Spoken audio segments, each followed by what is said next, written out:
तो नमस्कार, स्वागत है आप सभी के। अगर फिर से ही चलते हैं बिहार की ताज़ा खबरों की ओर, लेकिन उससे पहले अगर आपने अभी तक इस चैनल को सब्सक्राइब नहीं किया तो सब्सक्राइब करने, जिससे कि आपको बिहार की ताज़ा खबर रोजाना मिलती रहे।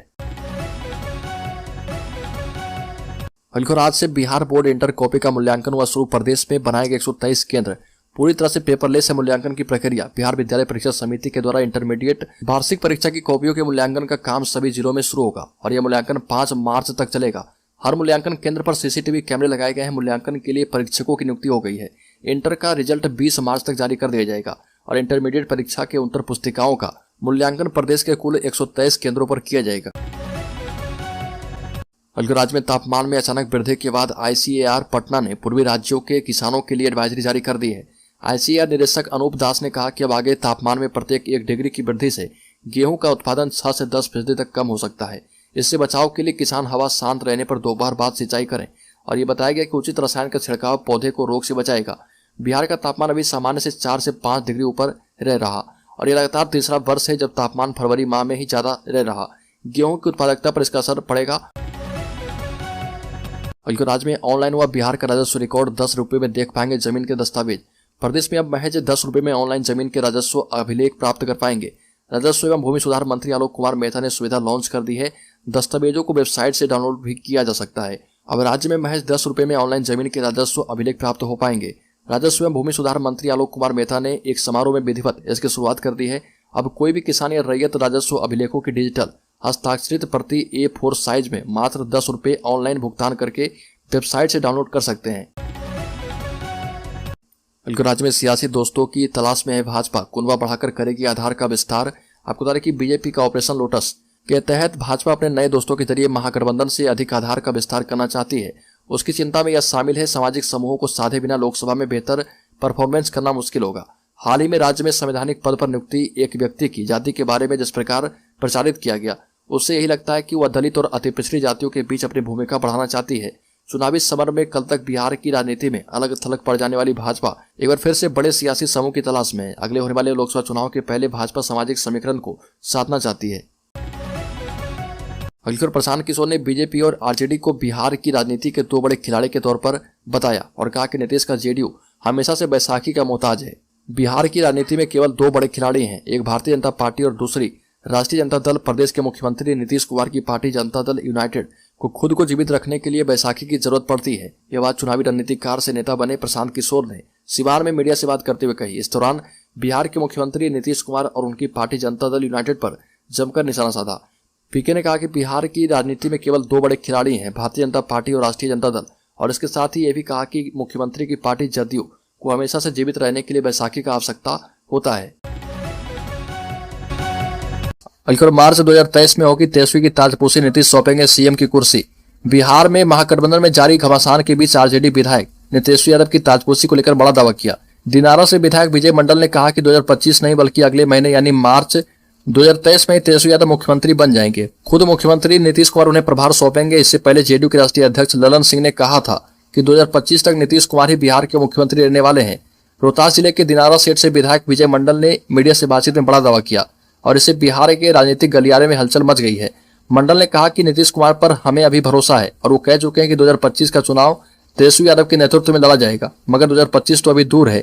इसलिए CM नीतीश कुमार अगले महीने मार्च में ही तेजस्वी को मुख्यमंत्री का प्रभार सौंपेंगे और फागुन के बाद तेजस्वी यादव मुख्यमंत्री बनेंगे। अलीगढ़ सर्वे में बड़ा खुलासा। बिहार में 96% लोगों ने छोड़ दिया है शराब पीना। शराबबंदी के पक्ष में 92% पुरुष और 98% महिलाएं। बिहार में 99% महिलाएं शराबबंदी के पक्ष में आ गई है। ये नहीं, 92% पुरुष भी शराबबंदी के साथ खड़े हैं। चाणक्य लॉ विश्वविद्यालय और जीविका के सर्वे में खुलासा हुआ। मद्य निषेध उत्पाद और निबंधन विभाग के तत्वाधान में हुए इस सर्वे में शराबबंदी के 7 वर्षों में इसके प्रभाव का पूरे प्रदेश में विस्तार से सर्वे किया गया। साथ ही इसको लेकर आम आदमी की प्रतिक्रिया भी रिकॉर्ड की गई। सर्वे का नतीजा बता रहा कि सूबे के आम लोगों ने शराबबंदी को न केवल सकारात्मक रूप में लिया है बल्कि इसका खुलकर समर्थन किया। जीविका के मुख्य कार्यपालक पदाधिकारी राहुल कुमार, उत्पाद आयुक्त सह निबंधन महानिरीक्षक B कार्तिकेय धनजी, चाणक्य लॉ विश्वविद्यालय के DN ने सर्वेक्षण रिपोर्ट जारी की। राज्य प्रारंभिक शिक्षकों की होगी दक्षता परीक्षा। 23 फरवरी से शुरू होगा आवेदन। आपको बता दें कि बिहार में राज्य शोध एवं प्रशिक्षण परिषद की नियोजित शिक्षकों की 5वीं दक्षता परीक्षा आयोजित करने जा रहा। दक्षता परीक्षा 23 अप्रैल को आयोजित की जाएगी। इसके लिए आवेदन की प्रक्रिया 25 फरवरी से 13 अप्रैल के बीच चलेगी। आवेदन ऑनलाइन लिए जाएंगे। आधिकारिक जानकारी के मुताबिक बिहार पंचायत नगर प्रारंभिक शिक्षक रूल बुक 2006 और 2008 से संबंधित संशोधित रूल बुक के आलोक में चयनित शिक्षक इस परीक्षा में भाग लेंगे। बीटीटी अथवा सीटीटी उत्तीर्ण नियोजित शिक्षकों को इस परीक्षा में शामिल होने की आवश्यकता नहीं है। अगली बीपीएससी असिस्टेंट भर्ती परीक्षा की तारीख हुई घोषित। आपको बता दें कि बिहार में असिस्टेंट के पद पर आवेदन करने वाले उम्मीदवारों का इंतजार खत्म हो गया है। इस वैकेंसी के लिए परीक्षा की तारीखों की घोषणा कर दी गई है। बिहार पब्लिक सर्विस कमीशन की ओर से नोटिफिकेशन जारी कर परीक्षा की तारीख घोषित कर दी गई है। इस वैकेंसी के माध्यम से कुल 44 पदों पर भर्तियां होगी। ऐसे में जो उम्मीदवार इस वैकेंसी के लिए आवेदन किए हैं वो बीपीएससी रिक्रूटमेंट की वेबसाइट bpsc.bihar.nic.in पर जाकर परीक्षा की डिटेल्स देख सकते हैं। राज्य के उप मुख्यमंत्री और स्वास्थ्य मंत्री तेजस्वी यादव अगले साल पीएमसीएच में भर्ती होने वाले मरीजों को देंगे बड़ा तोहफा। इमरजेंसी में भी नहीं होगी परेशानी। बिहार के सबसे बड़े अस्पताल पटना मेडिकल कॉलेज अस्पताल के नवनिर्माण का पहला चरण 2024 में पूरा हो जाएगा। पहले चरण में इस अस्पताल को करीब 2000 बेड उपलब्ध हो जाएंगे। वर्तमान में पीएमसीएच में 1675 बेड विभिन्न विभागों के मरीजों के लिए उपलब्ध हैं। साथ ही इमरजेंसी में करीब 350 बेड हैं। पीएमसीएच के बीच की जिन बिल्डिंग को ध्वस्त किया गया है उनमें 3 मंजिला cottage ward, GNM school, nurses quarter, कैदी वार्ड बनाया जा रहा। पीएमसीएच में 70% बिहार के 534 प्रखंडों से इलाज के लिए मरीज पहुंचते हैं। अगर पटना मेट्रो निर्माण कार्य जारी। मिट्टी की खुदाई से पहले काटी जाएगी उपजाऊ परत। इसे पार्कों के साथ बंजर खेतों में डाला जाएगा। पटना मेट्रो के निर्माण के दौरान जमीन की 9000 वर्ग मीटर क्षेत्रफल की उपजाऊ परत को स्थानांतरित किया जाएगा। मिट्टी के ऊपरी हिस्से को काट करके पार्क बंजर जमीन खेती वाली जगहों पर बिछाया जाएगा। देश में पहली बार मेट्रो निर्माण के दौरान ऐसी योजना बनी है। इससे पहले मिट्टी की खुदाई के बाद उसका इस्तेमाल गड्ढों को भरने, सड़क निर्माण और खुले स्थानों में डंप के लिए किया जाता था। पटना में मेट्रो निर्माण के दौरान पेड़ों को भी काटने की जगह उखाड़कर दूसरे स्थान पर लगाया गया है। पटना में 32,497 किलोमीटर लंबे मेट्रो का निर्माण किया जा रहा। बिहार विधानसभा नेता प्रतिपक्ष विजय कुमार सिन्हा ने कहा कि राजद और जदयू हमेशा से पिछड़ों का अपमान करते रही है। कांग्रेस के साथ गठबंधन करके उन्होंने जेपी कर्पूरी ठाकुर लोहिया के साथ ही दलित पिछड़ा, अति पिछड़ा महिला का भी अपमान किया है।